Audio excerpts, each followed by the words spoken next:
in today's organization, we're put in such static roles and there's such a static path. And it's more often than not, you commit yourself, your entire self to a single organization where we are much more rich people with higher ranges of interest and activities. And imagine a future where I can explore all those different areas and I can make a living doing that. That's a very exciting interpretation of the future. And I think it will be difficult to get there. Some people will, some people won't. But I think it's really interesting to think about that possibility. Welcome to the Unlearn podcast, where host Barry O'Reilly seeks to synthesize the superpowers of extraordinary individuals to think big, start small, and learn fast. Here's your host, Barry O'Reilly. Welcome to the Unlearn podcast. On this show, I'm delighted to be joined by Alison McCauley.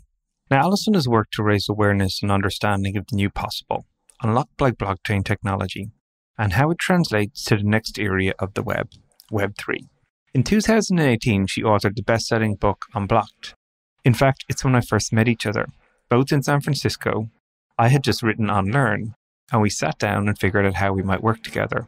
She's a keynote speaker at conferences all over the world. Her articles appear in HBR, Forbes, VentureBeat, and over 70,000 students have taken her course on LinkedIn on how blockchains will change business. Today, she's Chief Advocacy Officer for Unfinished and founder of Unblock Future, a strategy firm that helps emerging tech pioneers with thought leadership and go-to-market. She has degrees in psychology, sociology, and organizational behavior from Stanford University. In short, she knows a lot and has done a lot. But let's figure out how she got started and first found her way into this world. I had been working in emerging technology for several decades, and a client talked to me about doing a pivot to the blockchain space. And I was pretty skeptical to hear this because I just didn't really understand why. And I certainly didn't understand what the technology made possible. So I sat down with an engineer from the company and grilled him. And after the course of a couple of hours, I saw that there was potential, what I think of as like seeds of change in this technology that I felt were a perfect match for these various pools of discontent we had in our digital world, where we give up our data and then it becomes someone else's. It's not ours, or a lack of transparency or an inequitable distribution of value in our digital lives. I just saw a perfect match. And I remember that day walking out on the sidewalk and being almost dizzy and a little confused. It was a sunny day. Why are people acting like this is a normal day? There are so many interesting things happening. And I pretty much dropped everything in that moment and immersed in learning everything I could because I was so fascinated about where this could go. It's really interesting to hear you describe that so vividly. I think people have a few of those moments where you're really struck by something and you're sort of looking around at like passersby, wondering like, why aren't they experiencing this sort of eureka in a way? They're special. They're really, I don't know if we have many of those in our life. God, I'd love to have more. But the other really important thing I hear you do is you took action straight away and started to go deeper and look at things and understand things to start shifting your perspective. What were some of those first follow-on epiphanies or breakthroughs in your thinking that you started to experience as you went deeper into understanding what blockchain technology offered and what was different than what this world could offer than what you were sort of seeing before? That was a steady unfolding, and it was really difficult. So we're talking many years ago, and there wasn't a lot of information out there. And while the space is incredibly confusing still today, there wasn't much Absolutely. to go on. And so I stumbled upon, actually, I wouldn't say stumbled upon, I worked towards a couple of tactics that really helped me through that discovery process. And it was really tough. So what I would do is every night I would generate questions that I had about what this meant. And so I really believe in generating key questions, really honing those questions that help us understand what we're trying to discover. So I'd come up with a set of questions.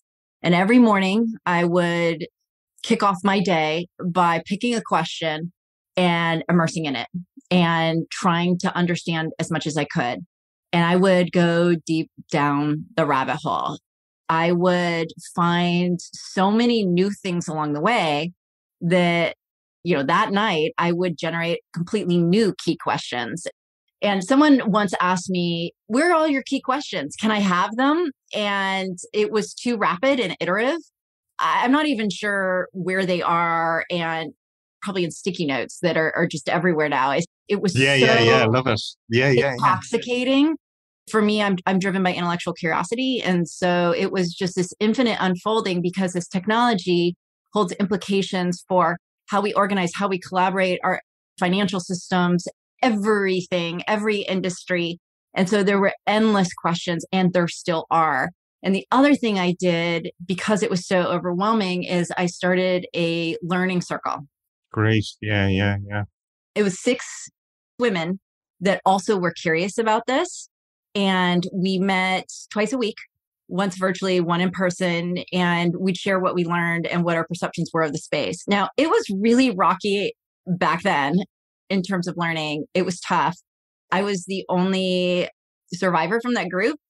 Actually, I haven't touched in lately with everyone, but I was the only one who carried through the entire time and kept immersing because it was so difficult. And the third thing I would do was go to events continually. And I'd go to events completely outside of my area, outside of my industry, outside of my technical comfort zone. And I would immerse in them, and eventually things would click. But probably the hardest thing I've ever done in my life is, at least from a career perspective, was to immerse in that uncomfortable state of absorbing so much at once. But it was incredibly rewarding. Well, look, the tactics you're describing are fantastic.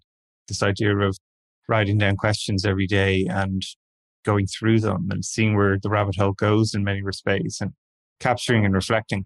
I've no doubt, I'm sure all the listeners are saying, I'd love to see those questions too as well, right? Maybe there's a product there, who knows? It's really fascinating just to hear that process, but also talk about these other mechanisms, the learning group. I think that's one of these things that's been massively helpful for me in many sort of new things. When I started a business for the first time, having a group of peers who were going on that journey with me in their own path, obviously, but sharing the discovery of what's hard about it, what's difficult about it. It's uncertain, and you're learning your way through it, right? That's such a powerful mechanism as well. And then, as you're saying, this almost like wider perspective again, then, is to go to communities that are gathering around these topics and hear multiple different perspectives again. So it's really fascinating here, the learning at different levels, both your own personal mechanisms to drive your curiosity, as well as with a small group of peers that you can trust and learn together with, and then the sort of wider community. This is really nice to underline those tactics, because they're so powerful, even as other people are probably sitting there going, well, how do I get started? They could start using this process. You've even just described, like, what are their questions? What are your 2 or 3 questions? Writing them down and starting the process. I just think it's really actionable for people. And I want to emphasize that this does not stop. So I have been educating on this space for 5 years now. Yeah. So I've been working in it a while. The tactics that I just shared with you are now more important than ever, because what's happening is a lot of the tools in the space are open source.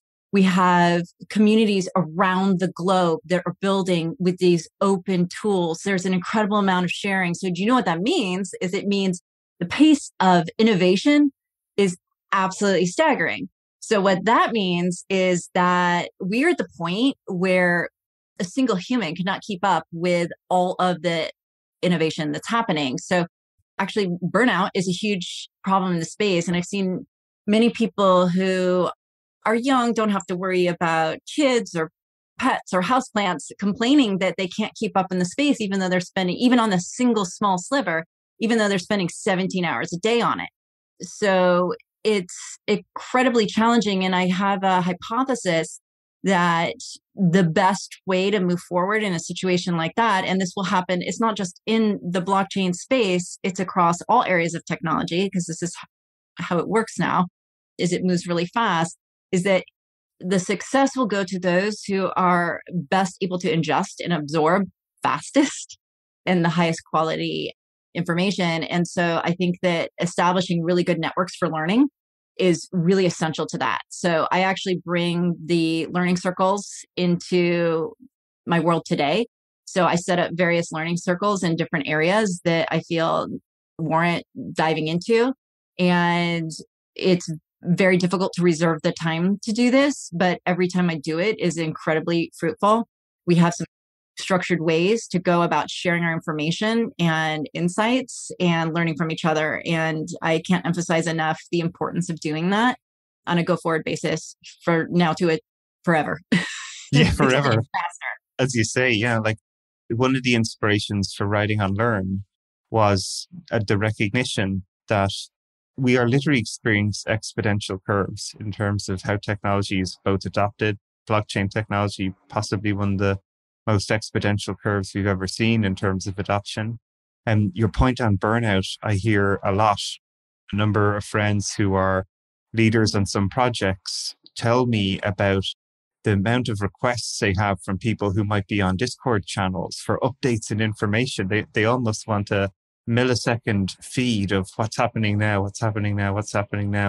is overwhelming. Like they had to hire 40. One of my good friends is one of the leaders on Crypto Chicks. And she's literally had to go out and find 40 people just to moderate their Discord channel. And it's still not even enough to answer the level of responses that they're getting. The burnout factor, and she shares this as well. Like she's a first-time mom trying to build out this project. She has a lot of constraints and commitments that she has to live up to, as well as try and work on this project. It's fascinating and hard, as you say. And then this idea of how important it is to create groups to learn topics and share the content in a very specific manner that makes it usable for everybody else. It's really interesting, the subtleties of what you're sharing here too, as well, is a structured way to communicate your insights so people can take action with them and do something with them, because there's so much contrary information that people might hear. And how do you know what's good quality information I like this idea of ingesting, because you also have to then adapt your behavior based on the information that comes in. It's like, what are you then going to do differently? Something that you thought was true is now maybe untrue or obsolete. So how is that going to shift your behavior? It's always really interesting, that concept. So tell me, you've also, on the community level, you've just come back from a whole series of events around the world, everything from South by Southwest to Europe and various different other regions across the globe. What was your sort of temperature check, your sense for how people are coping or starting to experiment or understand what this technology is offering the world? So we're at an interesting point right now, and it's particularly messy. So the industry, to your point, changes every couple months. And what we thought was true can change quite rapidly. And so the events are important. What I'm noticing is a real premium is placed on sharing insight among the community members. And so that's particularly helpful. But there's also, I guess, in a way that we all have to reconcile there's a great number of bad actors also that are leveraging these technologies to do scams and such. So it's very difficult because that's a very messy space. Trying to navigate what's happening, trying to keep bad actors away. And also, we're many years into this technology.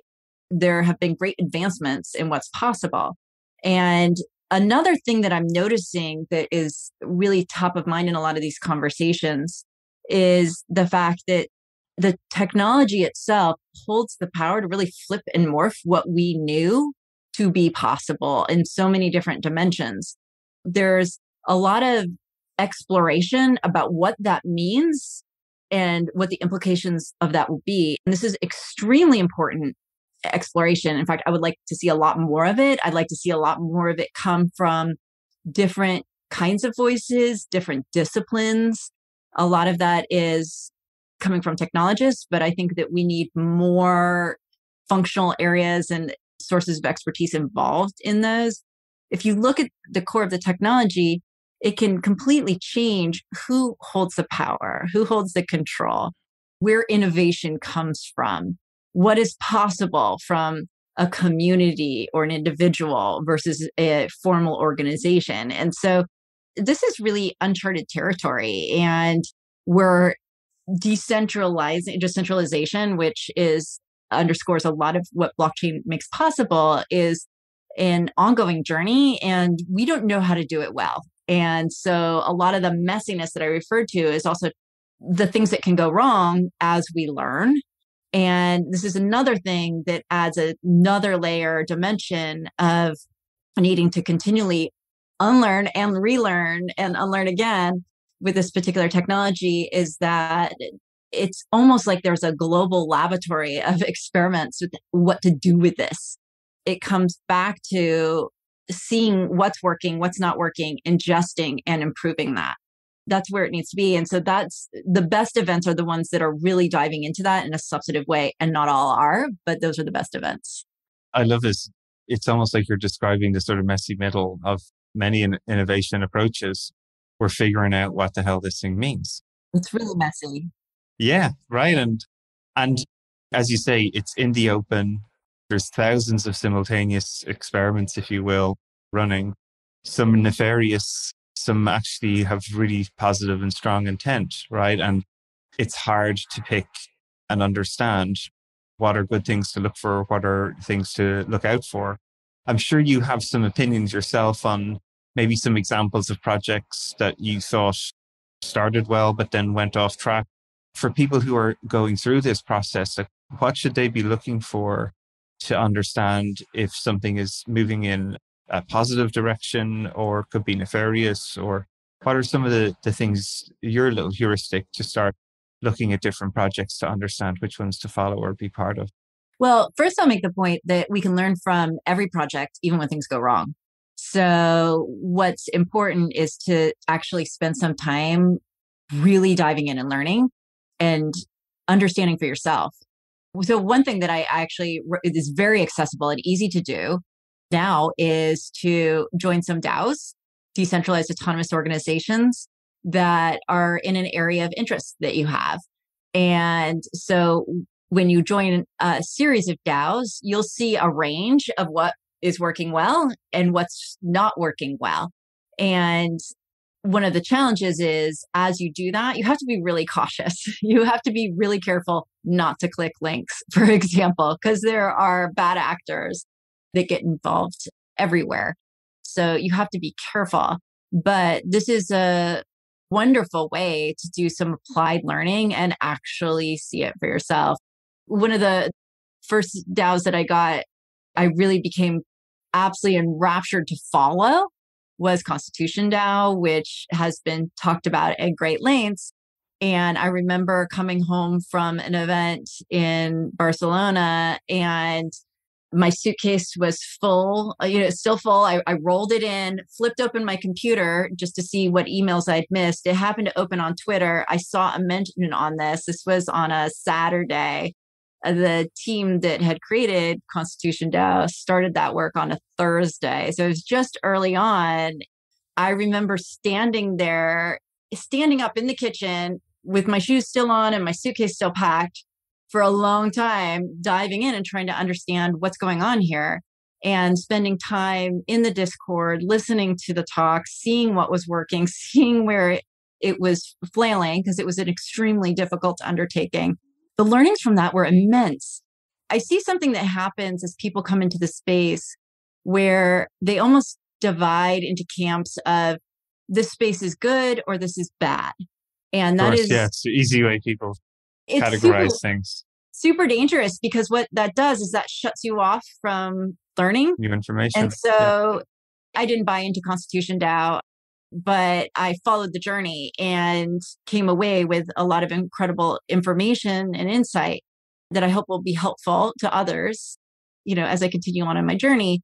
If you're able to hold a healthy skepticism and an open mind in the same space, which is extremely difficult to do, you have the most intense opportunity for learning right in front of you for the taking. That's a very difficult thing to actually accomplish. I couldn't agree more. It's really difficult to reserve judgment and stay curious about where something will go. It's a really difficult skill and very hard to master, let alone practice. It's really interesting as well as you talk about. So we had Janae Duane on the show, and she has also built this sort of like a canvas for actually creating DAOs or decentralized autonomous organizations and framing about like what's the mission of the DAO and its incentive structure and how people could be part of it. And it's really interesting to sort of see that tool that she's created or listen to that show that we did together was really fun about how to go down this path. One of the things I always feel that's sort of in part of going into this world is you have to play the game. You have to get active. You cannot learn on the sideline. So downloading the Discord and joining a DAO server to see the conversation, it's a small investment of your time or your energy. But the gift, as you say, is information, learning. You start to observe these sorts of things. I always say with people if they're interested to understand, or certainly what I did with cryptocurrency is I looked at it, I didn't understand it. One of my best friends spent at least 2 hours trying to explain to me why I should buy cryptocurrency in like 2016. And it just was not landing to me. I did not get it. And the thing I didn't do that in retrospect, I know I should have is make a small step. I should have listened to that conversation and went, okay, look, I don't really understand this, but show me how to do it. Maybe I could buy like $10 worth of Bitcoin at that stage and make a small investment. So what does it take to do that? What does it take to set up a wallet, to go to an exchange, to purchase something and put it in a wallet? All of these are small, sort of safe to fail steps. Like how much $10 was something I could have lost easily, but the learning I would have got out of it at that time would have been exponential. Eventually, after banging my head against the wall long enough, true to what I should have done, but didn't, interestingly at the time. But that's how you learn, right? Have a little bit of skin in the game and start to experience these things. And, that's the advice I often give to others and didn't take in that moment myself, which is kind of funny. But it's really important, I think, as part of the process. It totally nails it because it's interesting. Like you go in and you start doing this in an applied way, and it's so much richer than an article you can read. You all of a sudden, so much more clicking happens in terms of understanding. And I think another thing that's really important in what you've just outlined is that you get a really wonderful understanding of the problems and the friction in the user experience, which is that's something that absolutely has to be resolved for adoption. And it will take some time. If you are in even a small way and you're seeing this happen, you also will be able to understand when there's a shift and things become easier. And that's going to then be a precursor to adoption in a next segment and a next segment and a next segment. And I have been criticized when saying this before of what you just said in terms of get in the game, open a crypto wallet, join a DAO. And I've been criticized because evidently that could be construed as give financial advice, but I am talking about putting in a small amount, put in $20, see what happens, go bid on some NFTs, see what happens there, mint an NFT, experiment in different ways. And the learning again will just flow from there. It's really important to start getting some skin in the game. Yeah. And I think also it brings up another one of the points though, which I think is a misnomer of the whole space, that the highlight reels always seem to be based around financial upside that some magical can create for you. But I think what we're talking about here is like learning what a technology offers. What capabilities could this technology unlock? or Unblock to your term of, your fantastic book, right? Is how can it change the way that we interact with one another, that we build trust with one another, that we collaborate. Constitution DAO was a group of people coming together because they believed or wanted to buy an example of the US Constitution, right? Or own a stake in it. And how else could you organize people digitally in such a way where it was very clear who was contributing, what they were doing, and shared ownership of some artifact across hundreds of, possibly millions of people? What an interesting way to sort of programmatically create a digital sort of agreement about how that would operate, a set of policies and procedures that anybody could read and have clarity on.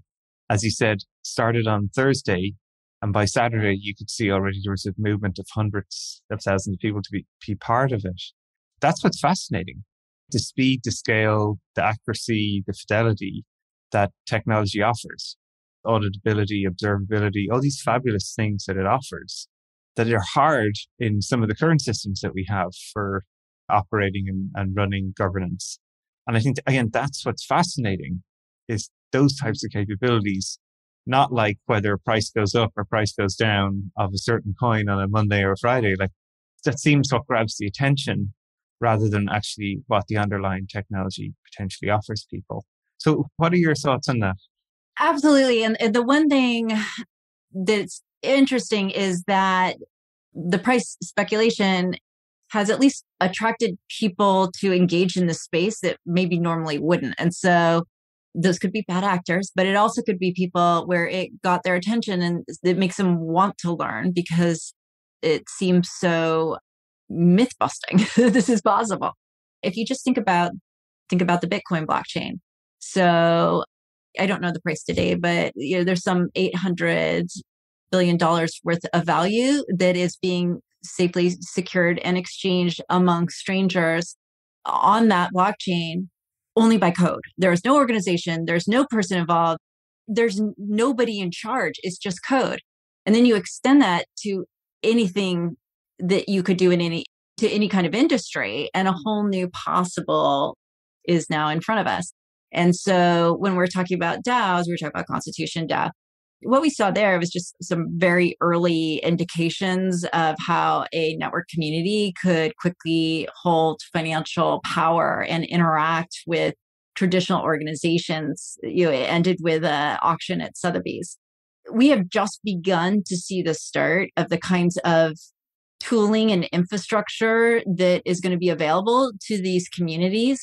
And in terms of how to run voting and how to enforce voting, what are some of the best practices to organize or collaborate in this way?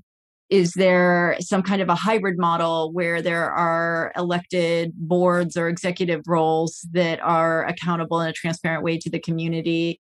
There are tools now to token gate various parts of, say, a Discord channel, so that if you hold a token, you can go into a special area and have conversations with the other community members there. There are ways to distribute compensation based on key performance indicators that are measured. So it's just, what will be the potential for how we can collaborate using this kind of technology? We are only at the very earliest stages of, and this is the area this year that I want to do the most learning and unlearning about, because it is incredible to see the laboratory of innovation of people working to use this technology to support the way they execute against a mission or a goal, even with strangers. And so this is one of the most, I think, exciting areas of the space right now. And I feel like that says a lot because there's so many. But if you're not experimenting with it now in some kind of applied way, I think you'll be very blindsided in 3 to 5 years. I think it's important to come inside in some way and start understanding what this could mean, start thinking about what this could mean. And even though it's extremely messy and doesn't look so pretty right now. It's super fascinating. So we're in the midst of creating a venture studio at the moment. It's Nobody Studios. We're trying to do 100 companies in the next 5 years. And one of the choices we made early was that we would do equity crowdfunding. So we'll be the first venture studio to ever do that. The goal being that traditionally only high net worth individuals can invest in early stage companies. You have to be an accredited investor. With equity crowdfunding, any retail investor, so anyone with a couple $100 can own a piece of a private company. Very difficult, has never really been done before. Really excited about making that innovation. But when you extrapolate it further about what's happening in this crypto world, where people are forming these notional companies under DAOs, describing their operating principles and policies that anyone can read, you then start to look at ways about how they can incentivize people to contribute to the company in very, very specific ways that are auditable and trackable. Because most people are used to these notions of ways to earn. I go to work, I do my 9 to 5, I work hours and I earn cash. Hurrah. I get paid that. Good. But what's really interesting, I think, for me in the Web3 world is there's other ways that are starting to show up. Like the ways people can contribute, where you can contribute a bounty, improve the code somehow. And as a result of that, you're distributed some tokens because you solved the problem that the DAO had. And here's some extra tokens for doing that. Brilliant. Even investing in the coin created by a DAO funds that you're self-funding the entity in itself. Investing to earn, super really, and like creating to earn. The whole idea of building, the people who run and manage these DAOs or mint NFTs, they're all interesting ways to fund things that you believe in, missions that you believe in, and you own part of that mission, that institution, that entity that you're creating from the start. So it's suddenly people are now playing in terms of their almost like angel investors in the traditional world that we think about, right? And in gaming, we see play to earn. So people who are, instead of spending hours in World of Warcraft, you can actually start playing games and you'll be recognized or rewarded for that. Or places like Decentralized Land, where they're encouraging people to go and use and be in there, and they'll be rewarded for that with tokens from that entity. Or the participation to earn. This stuff just blows my mind, where one of my friends was really interested in art. So he found this project called Super Rare, which is for buying and selling really early pieces of art. And because he went on to Super Rare and just saw that project, thought it was interesting, bought his first NFT there, has it printed out up on his wall and at home. It's kind of funny. So it's the first NFT I bought. But because he had participated in that project, Super Rare then sent him a bunch of coins to say, thanks for doing that. Like, here's some coins, be part of our community, like growing people, appetite to keep participating.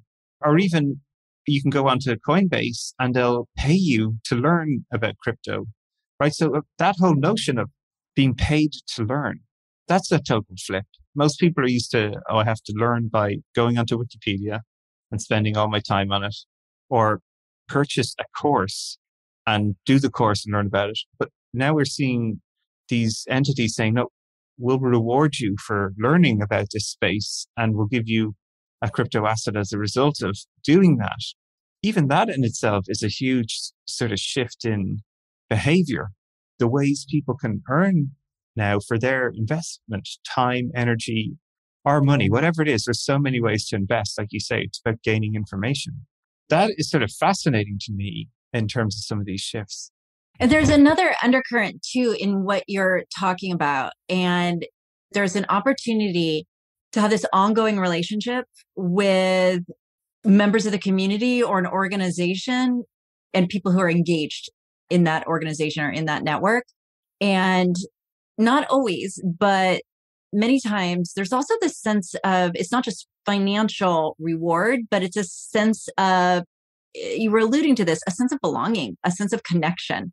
I was just blessed to be able to witness the first in real life meeting by chance of a lawyer who had entered a DAO because he was interested in the DAO's work and had found it so interesting that he decided to contribute some of his time and help out with some contracts for that DAO. And I was there when he met the founder for the first time, and they made the connection that this person was actually the person with a Discord handle that she didn't know who the person was behind it. Yeah, legal 4783. Yeah, Yeah, exactly. exactly. And I mean, the people around him, when they heard the story, did clap. And I sat down with him after because I was really curious. You're a lawyer, you're highly paid. Why did you volunteer to spend time in this DAO to do work for them? I think there might have been some compensation, but it wasn't something that he could really take to the bank. So I asked him why he did it. And he said that he really valued what the DAO was providing. Mission. And what he saw was he saw this transpire and he realized, I can make a contribution here. I can help. And that was what compelled him to get more involved and to spend time. And I find myself doing that too, where I'll get taken in by really wanting to contribute. And so that's how I prioritize where I spend my time, more so than financial compensation, because what we all crave is connection, belonging. And this also gives us an opportunity to activate that desire in new ways and to get involved with communities that we believe in. Yeah, I couldn't agree more. We talk a lot about in the studio of this notion of crowd-infused innovation, where you're connecting so deeply with people's why they want to see certain companies in the world. They want to work on climate tech products, but they're working in a high frequency trading app at the moment. Or how do they be part of those journeys? And the power of the crowd, of community to solve big problems. I love this notion sometimes you hear people talk about in the space of you can go to the big brain. I mean, everybody who's part of the community to answer this question. We see this as well. Like when we throw questions to our crowd, trying to find really difficult lawyer advice in a specific country that maybe none of us in the room or initial conversation have any idea how to find, you put it to our crowd and suddenly you get like 7 recommendations of either people to talk to or an answer. It is fabulous. That is amazing innovation. People's voices are so much more heard. This is again one of the things I think that's kind of fun about almost the anonymity of this space. The example you were sharing, like we'll just call them handle lawyer 465. You don't know who that person is. Like you're not judging them by their appearance, their race, their ethnicity, their gender. You're judging them by the behavior and the contribution. This is one of the things that was always fascinating to me about games, is because games also provide that. If you're in World of Warcraft, you don't know if it's a 7-year-old leading the charge on the castle and you're following them, or if they're whoever they are, you don't know. They're a character and you're following them based on their behavior. What you're observing is good leadership. Similarly, in these DAOs, you have people making contributions based on merit, that you're looking at their behavior, their contribution, their attitude, the way they respond. Really, really interesting way to sort of observe excellence, because you're not looking at the individual. It's legal 4765 or, Robo Angel 775. You don't know, you can't judge on these people. So I think that's another fascinating space for what that means for us too. Personally, that I'm, like you say, there's so many things to be curious about in this space. That was one that struck me as you were sharing that story. Absolutely. And of course, there's a flip side to being anonymous as well. So there can be a lot of toxic behavior that comes out of that. But one of the things I think about is, and this is part of open-minded, healthy skepticism, we always need to think through all these angles. But on the optimistic side, one thing I wonder about is several years into the future when it's more commonplace to contribute time towards a DAO or a mission through a DAO. I wonder if we'll find a state where everyone's individual experience and skills that they can contribute is more optimized. And so people might find this more fulfilling if they can more closely fit what their interests are and what their skills are with what they can contribute to a DAO. You're essentially taking out friction in one's ability to offer contribution to moving something forward. So in today's organization, we're put in such static roles and there's such a static path. And it's more often than not, you commit yourself, your entire self to a single organization, where we are much more rich people with higher ranges of interest and activities. And imagine a future where I can explore all those different areas and I can make a living doing that. That's a very exciting interpretation of the future. And I think it will be difficult to get there. Some people will, some people won't. But I think it's really interesting to think about that possibility. Well, it's so funny. I just published a blog called How to Build a Portfolio Career for the Fractional Future of Work. Well, there we go. Well, it's literally all inspired by everything what you just said, because so much of our life has been 9 to 5, one job, one big bet that defines me. I'm a lawyer, I'm a nurse, I'm a whatever, right? And that's my life. Even if you're in the other job, don't talk about that you're in a band on the weekend, or don't talk about like anything that might be off the company line, because then are you really contributing your full capacity to the company? But the world's not like that. People have so many interests. You're made up of many different parts, and the opportunity to pursue all those different parts of yourself. I like coding for some part of my time and energy. I like making kombucha and selling it for some part of my other part of my energy. I liked it. That's who we are. And the way that we can start to explore this world is all of those things you can make a reality and maybe even be rewarded for them if you choose, as you say. That's fascinating. Side hustles are becoming people's full-time jobs now, or they don't have to have one job. They can have many of these different things that they're interested in. And I think that's more of our nature rather than this sort of unilateral choose when you're 17 before you go into university, if you get the opportunity, what your career for life is. Yeah. That just sounds daunting. It does. It's even more today, you know? So it's fascinating to see this come to light. Just in one question for yourself then to close is for you, like you say, there's so much happening. There's a lot to be excited and cautious about, but what's sort of your current thinking about what's exciting you most at the moment?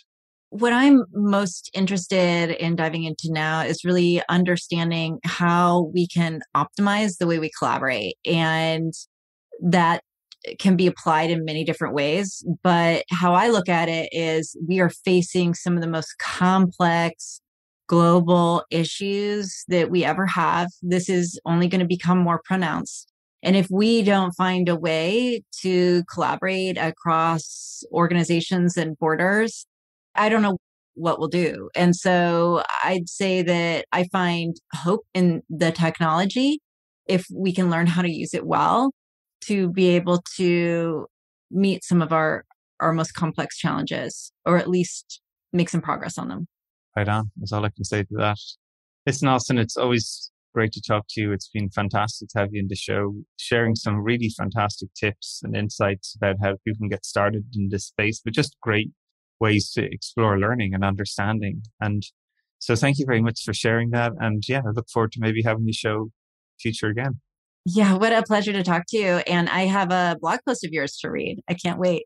Yeah, well, thank you. I look forward to hearing your response on that too. Wonderful. Okay, take care. Thank you. Hey everyone. I hope you enjoyed that show, but I'm even more delighted to share the exciting news. I've recently co-founded a new venture studio named Nobody Studios. Now, Venture Studio is a vehicle for the rapid creation of new companies, from ideation to acceleration and growth. And our purpose at Nobody Studios will be to de-risk pre-seed stage business ideas. We'll do this by minimizing the time, speed, and capital involved in validating truly repeatable and scalable business models before any significant venture investment. We've an audacious goal to start 100 compelling companies over the next 5 years, and who knows how many beyond that. So if you're interested in radically changing the way work is done, how products are created, companies built and funded, even democratizing the wealth creation and how returns are distributed, this could be the business for you. We're looking for talent, capital, and influence. If you wish to contribute any or all of these, just get in touch. You can follow us on nobodystudios.com, on our LinkedIn page, all the social media accounts, or simply my newsletters and what I'm sharing. We'll be launching a truly innovative crowdfunding campaign, and I'd be honored if you'd be willing to join us on this journey and